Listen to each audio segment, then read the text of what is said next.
Voice of the Voiceless. Al-IyamoyeTv Radio, Voice of the Voiceless. National issues that concern Nigeria and also that of the state can be heard on the Periscope. The Periscope on Al-IyamoyeTv and radio with the host Fisayomi Ajibola every weekdays, Mondays to Fridays, 10 a.m. to 11 a.m. You won't want to miss it.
It's a great pleasure to welcome you on board to Periscope on the Voice of the Voiceless, Al-IyamoyeTv and radio this beautiful morning, 24th day in the month of April 2023 for yet another interactive conversation right here where we deliberate on different topical issues happening in the country and even outside the country.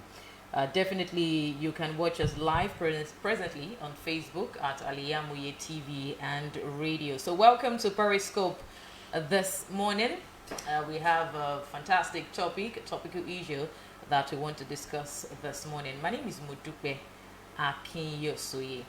And this morning we will be looking at judiciously and dissecting the issue of the $800 million post-subsidy palliative scheme. It will be recalled that the federal government, under the leadership and administration of the outgoing president, person of President Muhammadu Buhari, said it would halt petrol subsidy payments by June 2023. That's in 2 months' time now, as it is no longer sustainable. And in 2002, subsidy or under recovery cost the government the sum of 3.3 trillion naira in 11 months, while in 2021 payment gobs the sum of 1.43 trillion naira. So in response to this subsidy removal, the federal government on the 5th of April announced that it had secured the sum of $800 million from the World Bank as part of its post-subsidy palliative scheme. And reiterating that the government's decision to proceed with the proposed petrol subsidy removal, the Minister of Finance, that in person of Zainab Ahmed, said the fund would be disbursed to 10 million households. That's about 50 million Nigerians considered to be most vulnerable through the social register. So the $800 million palliative, how well? Is it a smart move? Is it a smart initiative? And how effective and significant will the federal government disburse this to 50 million Nigerians?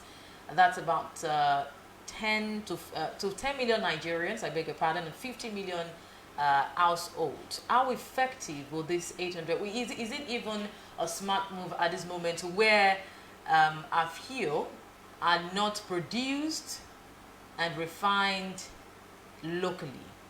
We still import our fuel. So we are going to be considering different factors to these palliative and this move that has been made by the federal government. And according to the finance minister, he also revealed that the commitment, this initiative was included or is included in the Petroleum Industry Act that there is a provision that says that 18 months after the effectiveness of the PIA, that all petroleum products must be deregulated, and that 18 months takes us to June 2023. Does this approval of the PIA, does it favor us? Does it favor us or is it against us, considering the fact that we do not produce fuel locally and distribute locally? So all of these factors is what we'll be definitely looking into this morning. On the move, the $800 million post-subsidy palliative scheme. A lot of questions are actually being raised. A lot of reactions, mixed feelings, has been raised concerning the palliative, and looking into the antecedent of how federal government react, or the actions of the federal government towards palliatives over the years, social programs over the years, how effective and significant has the federal government been able to distribute, effectively manage this palliative over the years, checking through the antecedent. How effective has that been? Has that been able to move out millions of Nigerians out of poverty? Has it improved every sector in the country, ranging from the health sector to education to business and different sectors in the country? How effective has that been? A lot of questions.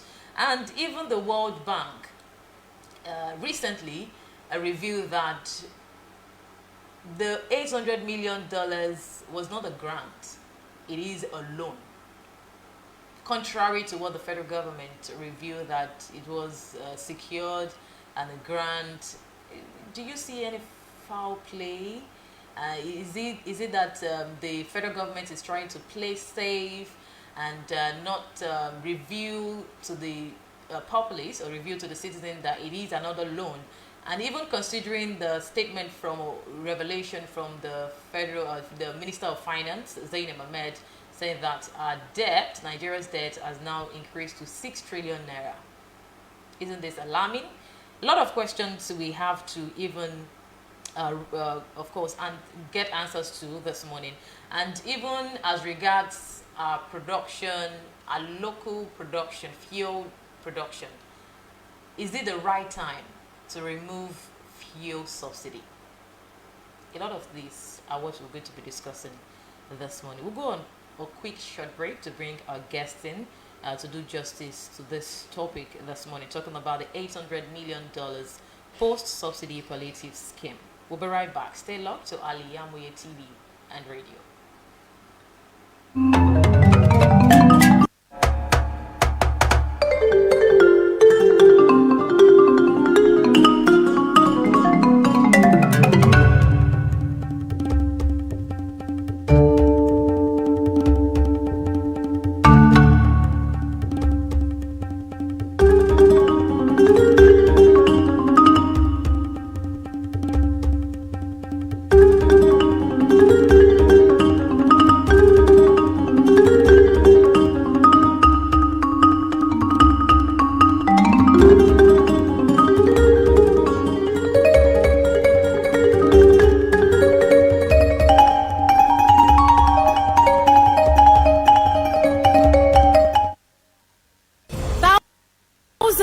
Have been disappointed in the B2C greener pasture abroad. To those quack in the traveling agency business, it is a rocket science. That is not our case at Tausaf Travels and Tour. We have in-depth details on how to successfully, without stress, help you process and secure your visa to anywhere in the world. To residential visa, visiting and tourism visa, student visa to places like Europe, America, it's no big deal to us at Tausaf Travels and Tour. Our years of experience and expertise speaks volume for us. Let's process and secure visa for you to UK, USA, and Canada. Hajj and Umrah services to our Muslim faithfuls. What are you waiting for? Consult us at number 9 Tausaf Central Mall, Sholanke Street, behind Laroy Hotel, Abiola Way, Abeokuta. 0802 733 800 or 0806 578 4060. Stop wasting money. Pay for peace of mind. Talk to Tausaf Travels and Tour. Thousands have been disappointed severally.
Thank you so much. Still Al-IyamoyeTv and radio, and of course Periscope right here. And I have already with me, beside me, my guests in the studio. Of course, with me, we'll be doing justice to the topic I earlier stated, talking about the $800 million post-subsidy palliative scheme. And person of Mr. Falui Ayobanimi is a public commentator, a public analyst and commentator, and of course the convener of Youth Wake Up. Good morning and welcome. Good morning. Always a pleasure to be here. Yeah, it's a pleasure to have you on the program this morning. Okay, like I rightly said, in response to the subsidy removal of the federal government from the under the leadership of the outgoing president Muhammadu Buhari, saying that the fuel subsidy will be removed in June this year. And so in response to that, the federal government secured $800 million palliative to 50 million Nigerians. That's about 10 million households. But, this particular move, has stirred up ambivalent feelings and reactions. But I put it to you. Do you view this, or does your perspective regard this as a smart move? Yeah, of course. Every right-thinking person will know that it's not a very smart move. Why would you say that? 50 million impoverished Nigerians. I mean, 5,000 cash transfer, if I'm correct. Those are not the germane hits, or consequences of subsidy removal. Okay. We are talking about food inflation. We're talking about high cost of transportation. We are now going to be talking about constant income for people over a period of time. And in the middle of all of that, services like health, because Nigerians pay out of pocket, will also be considered. Currently now, even without the subsidy, by the time some households get hit by a health issue, one person gets hit in a family, in a household, the entire household almost goes into poverty. So if subsidy is now removed, and cost of food and other things is jacked up because of the resultant effect. I mean, transferring 5,000 to 50 million people, with my analysis now, you can also agree with me that it's almost like a dumb move. So the issue you have right here is the cash transfer, or the implementation, or the way, or how, so to say, the federal government wants to disburse this $800 million. Well, or how effective and significant do you think the federal government would have disbursed this amount of money? I've just highlighted a lot of stuff. Okay. I mean, So how do you intend to curb food inflation? That will be a direct, which is going to be the direct consequence of removal of subsidy.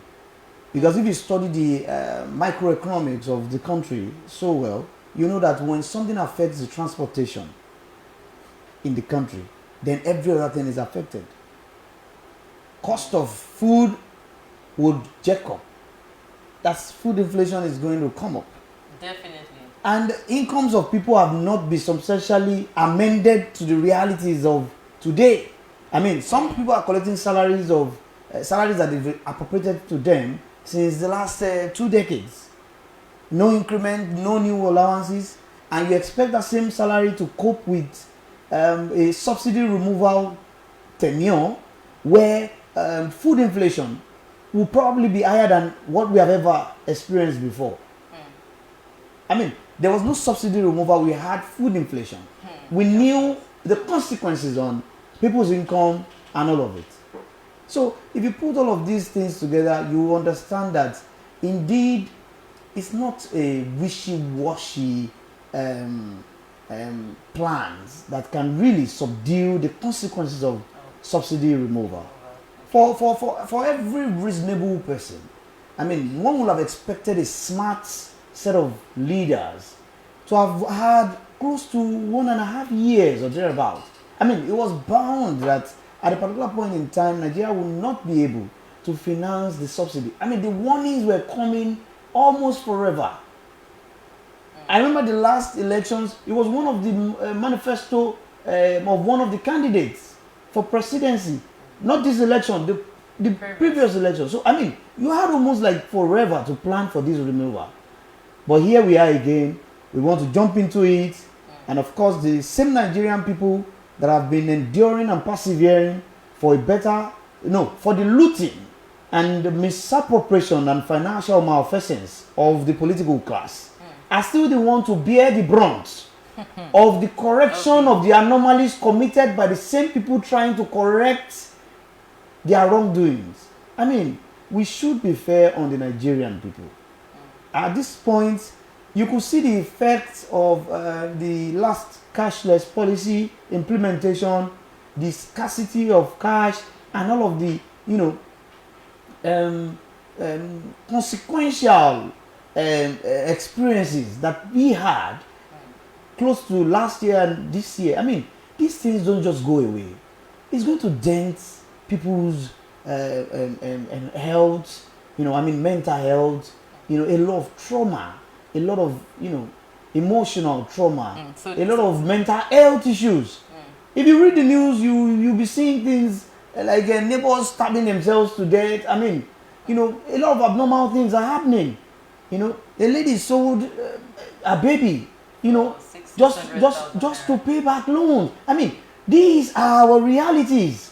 And now you want to inflict more pains on the people by removing the subsidy, which is bound to go. But the question is, as leaders, were you proactive enough to have, plans ahead of time? Talking about plans ahead, definitely with what you said, you share the same sentiment with a federal lawmaker from Rivers State that, called on the federal government to jettison the planned disbursement, instead to be invented in critical sectors like the education, the health, and all of that. But now, talking about plans ahead, do you think it's even the best idea to remove subsidy? Because we will come to the PIA, because I think something like that is included in PIA, where we do not produce are few locally at the moment. Our refineries are down. Do you see these as what danger do you see, after this removal? And definitely, we still haven't made our refineries functioning. Removal of subsidy is just bound to be the next sensible decision to make. I mean, you ask a question again: who brought about this, caricature and almost senseless, policy? What are you subsidizing? Did we really feel the effect of subsidization or whatever? In the first place. Initially. And as of today, the benchmark on which they use in calculating the subsidy cost is the number of fuel, liters of fuel consumed per day, which is an arguable position till today. So you ask yourself, has it been a vehicle for misappropriation? Has it been a vehicle for fraudulent activities in the leadership of this country? Has it really been? Has it not been a vehicle, for stealing away our scarce and meager resources as a nation? Because we are talking about trillions of naira to service this thing, and we are now at a daggerhead, almost like a dilemma now, where we don't have the money to continue to sustain subsidy.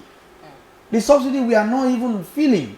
The subsidy that was calculated on estimated number of liters of... you could subsidize fuel and they are selling it in Cameroon. It finds its way to Benin Republic. And then, some individuals are getting enriched by all of these, sabotage in the entire process. How do you think the federal government would have been proactive enough, before the removal of subsidy, even at all? I don't. What are the plans, or what are the provisions that is supposed to be on ground? Yes, one would have thought that a sensible person in positions of power or positions of leadership would have had probably like a 4 years plan, strategic plans for subsidy removal. We are talking about investing in critical sectors of the economy. How much money has been pumped into the entire chain of agriculture? Okay. Such that we will have surplus that can beat down the prices when subsidy is removed. So even when transportation is jacked up, through the cost of pump price of fuel, you can be rest assured that there's a whole lot of supply that is overcoming demand. And at the end of the day, we won't be stuck with high food prices. So that is one. Another thing that could have been done is also find a way to do some community health insurance scheme, so that the downtrodden who are more prone, to health and illnesses and health challenges and illnesses can, relieve their small meager income in the subsidy period, to enjoy free health, free access, free funding, free health financing, or subsidized health financing, such that in the middle of a subsidy where they have to compete with high food inflation, they don't also get into the drowning, realities of paying out of pocket for health. Because by the time they pay for the health of one person in the household, that means they won't have the opportunity to get food. And if they have a baby in that house, the baby will be malnourished, affect brain development, and a future counterproductive scenario where such persons will not be maximally productive when they grow up. It's almost like a systems thinking approach with a lot of strategic measures to put in place for us to handle these issues. But of course, it's a Nigerian political space where where it's almost, we are having the SI unit of anyhowness. There is no priority, There's no scales of preferences. People just do things anyhow. You just wake up one morning and you just think the policy is right and you just begin to implement cashless policy. You just wake up one morning, you just ban all car hailing and bike hailing businesses without alternative routes, alternative plans, to put succor on the people that are going to, disenfranchise from doing their basic economic activities in the sector you are implementing your policy. So all of these gaps are where you can come to the conclusion that indeed we really don't, we have put the mantle of leadership into the hands of people that really don't know what to do. And that is why we are where we are today. Okay, of course, still talking about the $100 million. Plus, is it 100? 800, I beg your pardon. Okay. $800 million post-subsidy palliative scheme. Of course, this is targeted towards Nigerians, and these same Nigerians are the one, sharing their mixed feelings about this disbursements, particularly considering the antecedent of how the federal government handle social investment programs. And Nigerians are saying, how do you capture even this 50 million Nigerians you want to disburse the money to? How do you identify a vulnerable Nigeria? And you tell an average Nigeria you would have called an average Nigeria then is even falling below at this time. So do you see a foul play even in the disbursement? When you fail to plan, you prepare to fail. Or you plan to fail. When you fail to plan, you plan to fail. Because 50 million Nigerians is not even up to the percentage that was detected to be impoverished in the multidimensional poverty index. Both the one carried out by the Nigerian Bureau of Statistics and the World Bank or thereabouts. I think it was 63.5% or thereabouts that are impoverished. If you calculate 63.5% of 200 million people, I mean, that's above.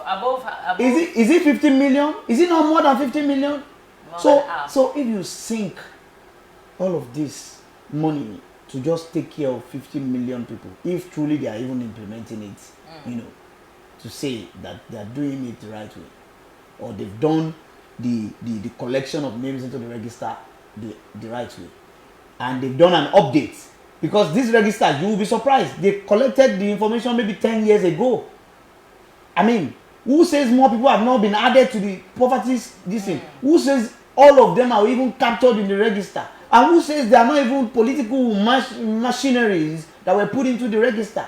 Was there a survey, an household survey, economic household survey done to ascertain the incomes of households to be able to detect who is poor and who is not poor? So that means transparency and accountability should even be checked. Of course, these are attributes that the Nigerian politician or who or she who belongs to the political class don't have. These characteristics are not cheap in the market. Accountability and transparency. If we had 1% of it in the political class, the fate of Nigeria will not be what it is today. $100 million. Okay, of course, we are still discussing. I have with me Mr. Al-IyamoyeTv. He's a public analyst and communicator, and of course, he is the convener of Youth Quake Up. And okay, still talking about the $800 million. The finance minister of finance, recently revealed that Nigeria's debt, diverged by the finance minister in a report, is now 6 trillion naira. Isn't that alarming? Because according to the World Bank recently revealed that it is a loan, not a grant, which will be paid back between 2025 and 2025 years and 2071, I guess, 2027 and 2051, twice a year. Now, This has added to the debt profile. Isn't this alarming? Well, I'm not really against borrowings. Okay. But if you borrow to feed people to eat, that humongous amount of money, I mean, you have just prepared to fail all your life. $800 million is a big amount of money that could transform a lot of things in different sectors. $800 million. I mean, sometimes you ask the question, why are the people taking these decisions? Are they normal? Do they need some medical examination? But talking about decision taking, because according to the finance minister again, Zainab Ahmed, she revealed that this commitment or this initiative is included in the Petroleum Industry Act. That there is a provision that says that 18 months after the effectiveness of the PIA, that all petroleum products must be deregulated, and that 18 months takes effect in June, where the petrol subsidy will be removed. So, what do you see of that? So that act that you have read, does it also justify that we have to go and borrow $800 million? It's to cushion the effect of this fuel subsidy. Cushion the effect of Are we supposed to? Should we emphasize the decision in itself, the initiative, or the implementation? Disbursement? There are a lot of policy amendments that can be done. Okay. That will attract foreign investors to take up a lot of, the chains of agriculture, for example. If you package something based on policy, you lower some things for investors to come in. Like what?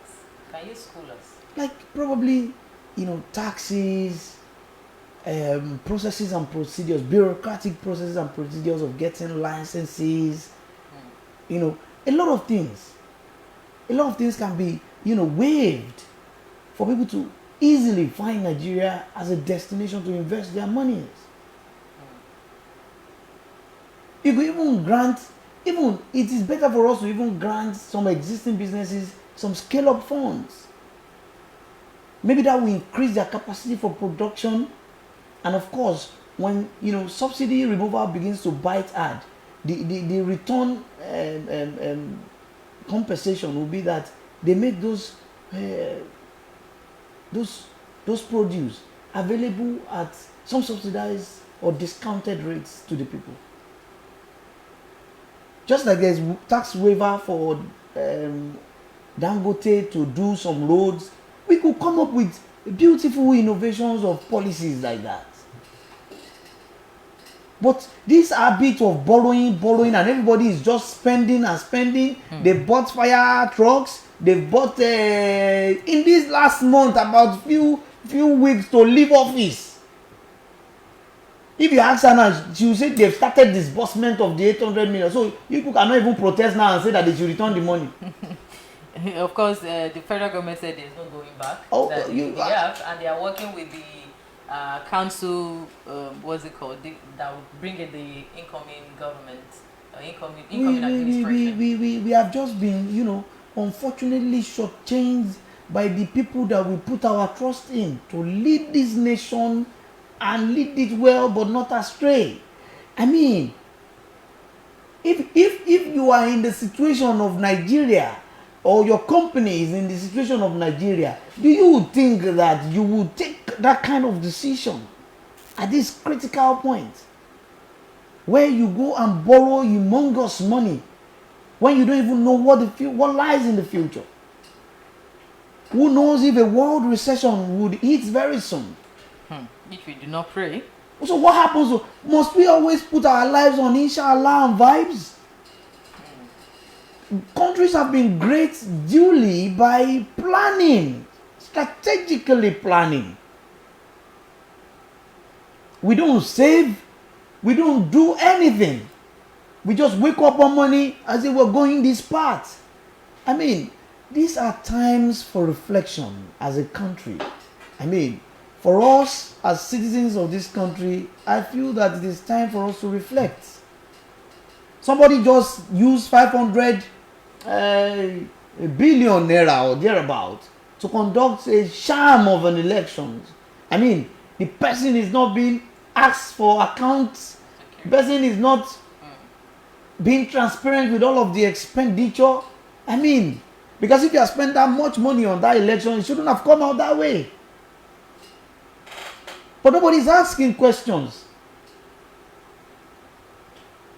So the way we just appropriate money, these monies are big, they are huge. $800 million is no small money. I mean, and you are beginning to even give us debts of the future that you may not be part of. It's terrible. I mean, or they will. No. The president, the outgoing president, how old is he? And this same thing they do with policies of government. You want to make laws and policies that you will not be part of. Aged people making rule. Imagine, look at the debts that they are leaving behind for us now. 6 trillion naira. If anything happens in the world, like a recession, do you know how much trouble Nigeria will be in? All right, still Periscope on Al-IyamoyeTv and radio, and we are discussing the $800 million post-subsidy removal palliative scheme.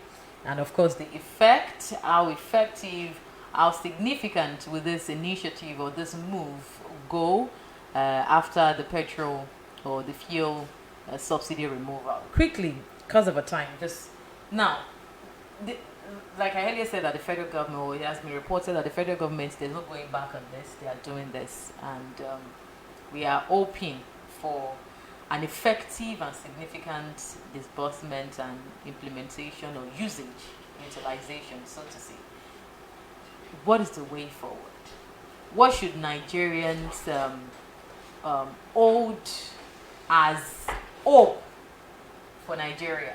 Because we like it or not, to an extent, with the way Nigerians respond to actions from federal government, I think there's even a change, now, the way people respond and people, act and ask questions, on the actions, taken by the federal government on the particular policy, implementation, all and that, not being satisfied, so to say.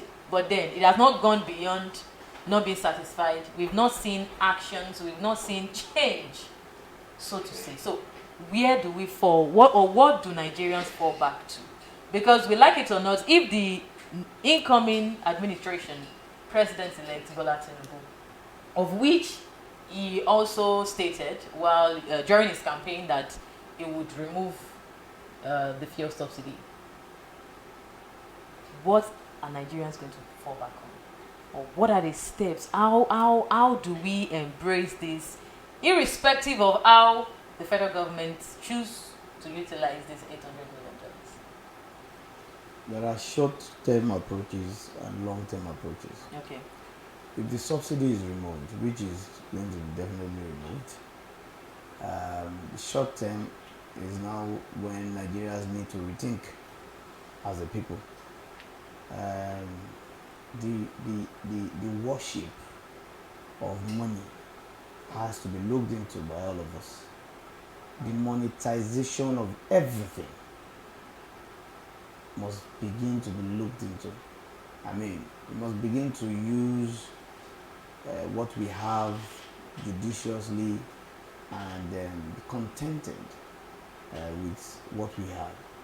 Cutting our clothes according to our sizes, no frivolous partying, no frivolous expenditures and the likes. These are the shots, and of course you have to be very careful. All this anyhowness behavior that we do around our health. I mean, these are not times to fall ill, because the hospital is not going to tell you go and maybe later you will pay back. I mean, so because we are majorly running out of pocket financing method for health. Majority of Nigerians pay from their income. So these are times to be very, if you hear JJ minimum law, these are the JJ minimum law times for Nigerians. We have to know exactly what we're doing. No overzealousness, no too much spending on irrelevant things. These are times for that. I don't want to use austerity because some people have abused that word. They will come and be preaching and be shouting austerity up and down. They are the ones that will be spending wasting the resources of the. I mean, nothing stops the political class from shedding off some of their allowances and take homes to be able to cater for a large part of this money that they went to borrow. And if you are borrowing to transfer 5,000 naira to about 50 million families or thereabouts, I don't know how they intend to spend the rest of the money, but targeting 15 million in a population of close to 100 million impoverished people is like a Sharia war now. So we need to be more circumspect with our lives at this point in time.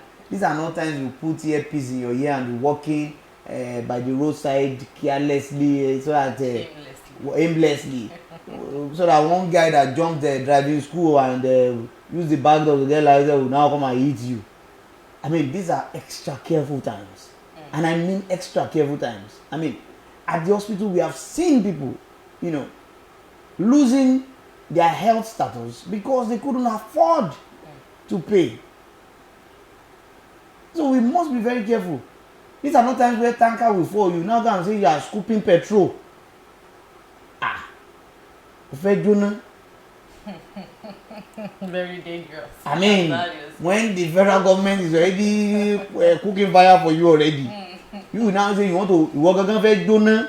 I mean, these are not times to be very, very careless with our lives. We have to be very deliberate. We have to be very intentional. The long term wise, it calls for reflection on our parts as a people. Why are we allowing the worst of us to lead the rest of us?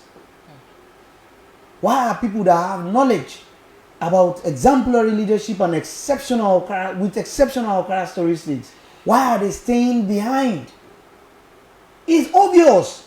We've run the leadership of this country with the dumbest heads out of all of us.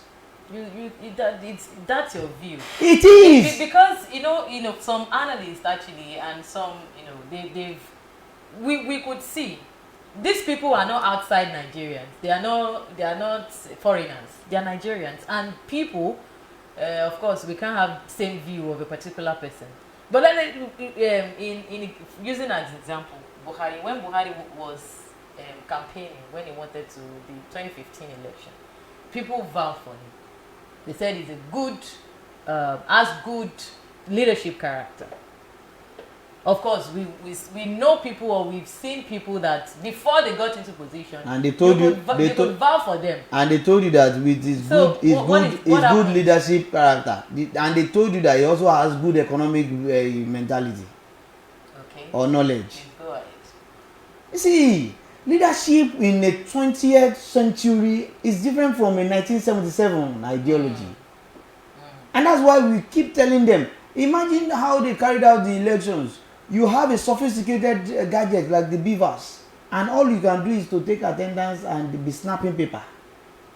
We will have used an app on Technophone or Infinix to do that. And this is a backwardness that this set of people continue to take us to. So quickly, because of the time, what would you, just in few words, with your parting shot, yes, what would you say to also the refineries? Because definitely it will affect the cost of a liter of petrol. If well, with the modular refineries, the modular refineries and Dangote refinery, we are hoping that, of course, the hardship will be short-lived, because expectedly Dangote refinery is supposed to begin to produce this year.